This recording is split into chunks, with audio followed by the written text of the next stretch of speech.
hard-hitting and in-your-face topic. And before we go into that, Proverbs 25:2 is the glory of God to conceal a matter and the honor of kings to search it out. So, we are kings to search things out.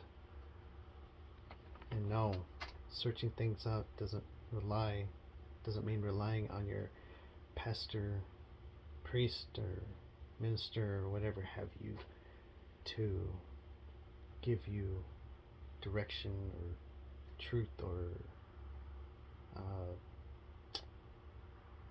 conclusion on it. It is our duty as Bereans to search the scriptures. What does the scriptures say? What do they actually say? What is the preponderance of the evidence? How's it weigh out? Is there only one or two scriptures that seem to say this, and dozen or even dozens of scriptures that say this? So when we use that, does the scale go? And if the weight is on the other side of the issue, then we must work through it to accept that truth, and let the word of God be true and everyone else liar. In Proverbs 18:13, he that answereth the matter before he heareth it, it is folly and shame to him. So stick with me. Let's see what we've been seeing what the Bible actually has to say about kosher. Scriptural insights reveal that the food instructions apply to all believers. Why? Because Torah is still on the table. It is for every believer who is born again, comes into the family of faith, is grafted in, as the wild branches get grafted into that olive tree, and that olive tree which is rooted in that soil, the Torah. And so we are to be learning of the Torah, walking out the Torah. Fruits and the works we produce to be Torah. We should be walking as our Messiah walked. And he observed Shabbat, fulfilled the Torah, but in fulfilling the Torah, he just took that Torah back, took off all the extra, completed it, and then passed it on to his disciples, of which we are too. And we see his disciples after his death, burial, resurrection, and ascension. We see them walking, observing the Torah. As we see in Peter's vision.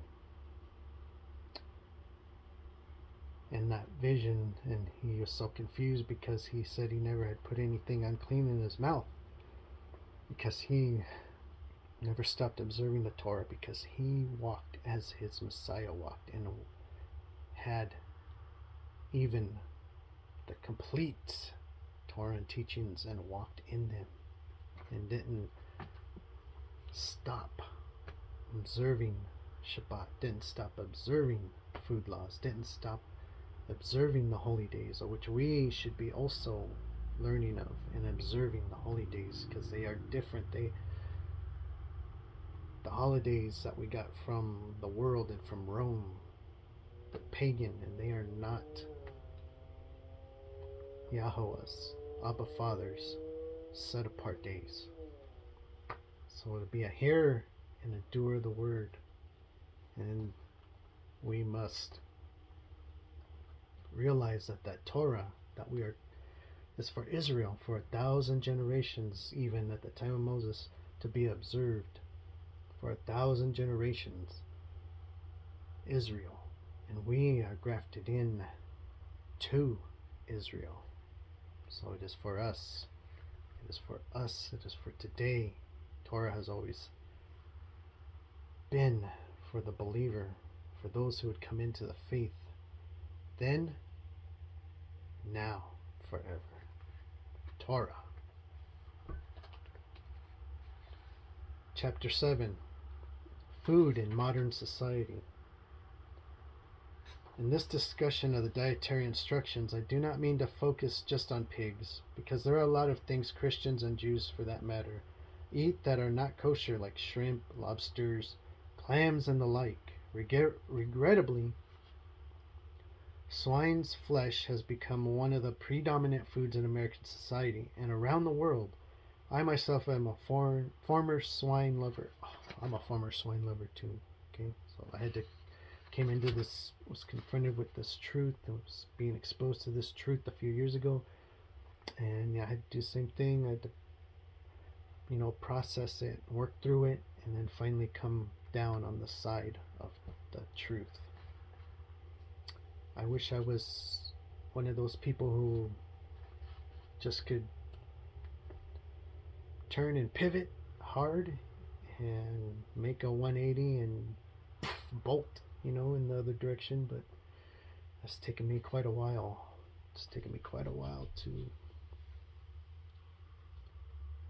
finally be 110% sure and proof positive and fully commit and stand in the truth that the Torah is for today.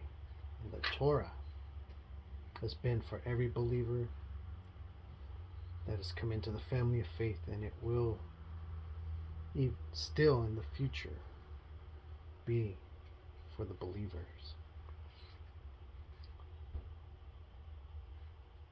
But now, once the thing that I loved is now repulsive to me, it is gross, it is abominable.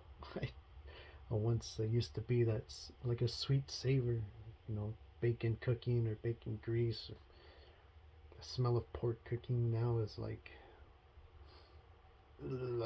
stench. But that's a supernatural Holy Spirit change that happens once you do accept Torah. He goes on to say, so I was myself a former swine lover. I can admit that fact. I used to love my bacon in the morning, not too crispy, but not too soft either. If no bacon was available, a slab of ham would do nicely. For lunch, a bacon cheeseburger was generally on the menu. Dinner would include a nice filet wrapped with bacon, or a rack of baby back ribs. Ooh, those ribs. Used to eat a ton of those. No bueno now. Maybe a pulled pork sandwich. I love sausage and swine-filled cold cuts. You name the pig delicacy and I probably ate it, except the hooves, ears, or other parts in jars that you see in the grocery store. I never could figure out exactly who bought those pickled parts, but of course we all eat them when we consume pork sausage and hot dogs.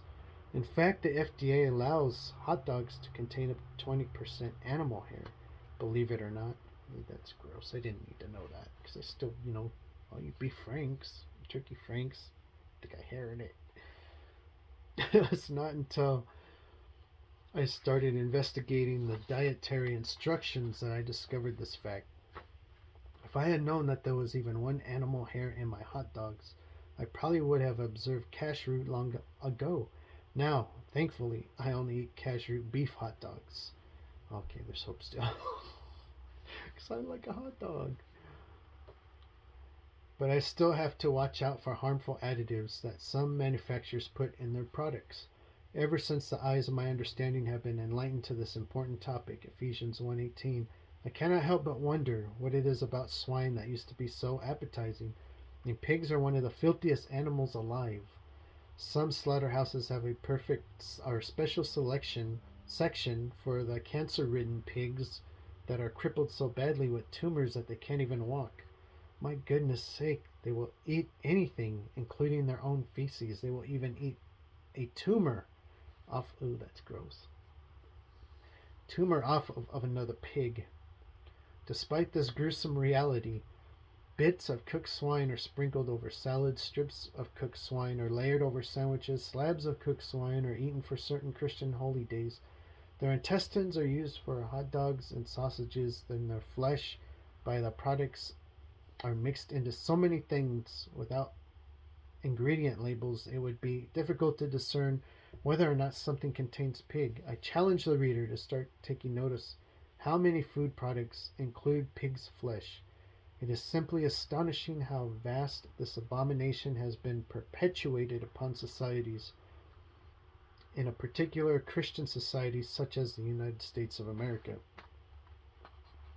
Swine flesh is not healthy, no matter how much the pork industry tries to promote it as the other white meat. The human body virtually goes into toxic shock by consuming pork. This is true, and this is the true science. Okay? It is really actually a toxic meat, toxic to our body. The human body virtually goes into toxic shock by consuming pork. Massive amounts of blood and energy go to the stomach and intestines to help break down and digest this toxic material. Pork is never fully digested in the human body. However, the human digestive system works non-stop in overdrive for up to 18 hours attempting to neutralize the digest pork. One of the reasons why pork is so toxic is because the digestive tract of a pig is completely different from that of a cow. It is similar to humans in that the stomach is very acidic. Pigs are gluttonous, never knowing when to stop eating. Their stomach acids become diluted because of the volume of food, allowing all kinds of vermin to pass through this protective barrier. Oh, that's why they say portion size, so important. So we won't overwhelm our stomach, and the stomach acids don't lose their effectiveness in breaking down food and also killing parasites and bacteria. Their stomach acids become diluted because of the volume of food, allowing all kinds of vermin to pass through this protective barrier. Parasites, bacteria, viruses, toxins can pass into the pig's flesh because of overeating. These toxins and infectious agents can be passed on to humans when they eat a pig's flesh. In fact, one particular archaeological study examined the difference between ancient Israel and Egyptian toilets. In the Israel household in Jerusalem, which presumably observed kosher eating habits, they found no parasites or infectious agents, only pollen from the fruits, vegetables, herbs that they had eaten. On the other hand, Egyptian toilets revealed eggs from cystosoma, trichinella, wireworm, tapeworms, all found in pork. All these organisms cause significant chronic diseases. It is apparent that these are practical health benefits associated with observing kashrut, and obedience keeps us healthy. I know that this is a message that must be especially disturbing to those believers in the southern states of America who love their barbecue, but this is a good example where the appetites and desires of the flesh clash with spiritual things. Northeasterners are not exempt from their own particular kashrut infractions. Being one myself, I can testify how much they love their seafood. By the time I was 3 years old, I was shucking my own clams and slurping them down raw by the dozens. Steaming them was for sissies.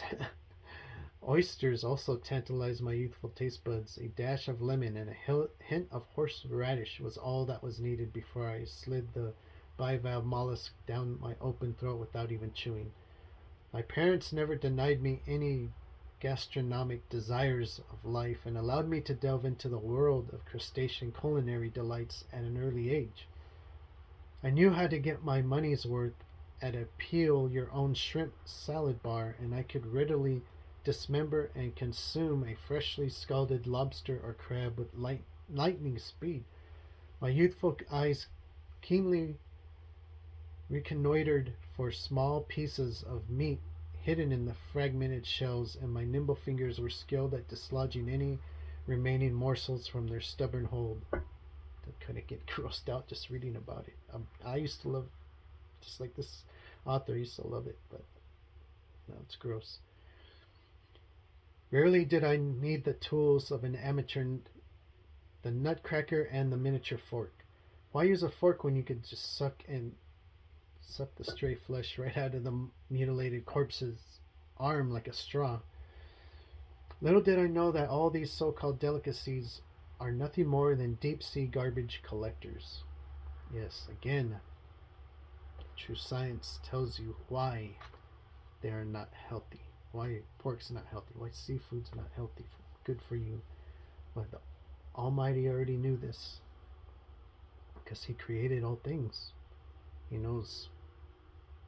He created us to run like a fine-tuned sports car, a high-end fine-tuned sports car, and these foods are not fuel, they're gunk, garbage.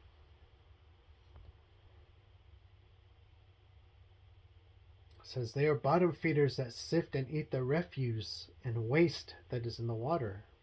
Shellfish can be placed in a body of water that is contaminated with chlorella, bacteria, and they will purify the water. Shrimps, oysters, crabs, scallops, mussels are particularly efficient at this. They filter large volumes of water every day, sewage laden with chemicals, toxins, and harmful bacteria. Parasites and viruses become concentrated in those shellfish. The cause of cholera outbreaks in several areas has been traced to contaminated shrimp, crab, oyster, and clams. A recent outbreak of cholera in Central America was related to shellfish ingestion. All this led one researcher to say by far the single greatest danger posed by seafood is from raw shellfish. The flesh of shellfish is where the disease-causing organisms are found. Despite gorging on these toxic-filled victuals most of my growing years, the Lord, Yahweh, mercifully allowed me to avoid serious illness or death, and I advanced into adulthood, wherein I continued to devour all these favorite unclean seafood cuisines. If you were invited to my home for dinner, you'd undoubtedly be greeted by an overflowing tray of jumbo shrimp, grandly presented on a bed of rice or ice. Deveined, of course, lest my guests would have to trouble themselves with extracting the langostino's excrement immediately prior to consuming its hind section. I would often travel to Maine and eat nothing but lobster at every meal for days on end. The menu would typically include a lobster omelet for breakfast, a lobster roll, and a side of lobster chowder for dinner, and a fresh whole lobster for dinner, or maybe a lazy man's lobster if I didn't want the mess. I think I made my wife ill by the end of our trips, and as a result, she stopped eating lobster long before we realized it was not kosher. I had a dream one night, not long after I started obeying the dietary instructions, which were similar to Peter's. I saw piles of unclean food crawling and oozing in big slimy heap. I was immediately repulsed by what I saw, and I woke up with the continued feeling of nausea. It was like a switch had been turned on. Instead of having a fleshly craving for these prohibited items, I had a real revulsion for them. This was clearly a supernatural culinary conversion that only the creator of the cosmos could accomplish with such decisiveness. It was a wonderful example of recognizing how the appetites of our flesh often conflict with the will of the Father, and that we need Him to help us align our desires with His. Society has decided to gorge itself on creatures that Yahweh has prohibited us from eating. If you want to be obedient to His will, then you must be set apart regarding what you eat. Yes, it is the commandments and the Torah that is still for every believer, and there is a good reason. God did not just say these things just to say them. They're for our benefit, for our protection, they're for our well-being, our health, our even affects our mental and emotional states. If we have a constant intake of these things. And now the science, after thousands of years, the science finally is catching up to the Almighty and verifying that these things, these foods, are indeed unclean and unhealthy. After all, he says, kashrut is all about being like the Lord Yahweh.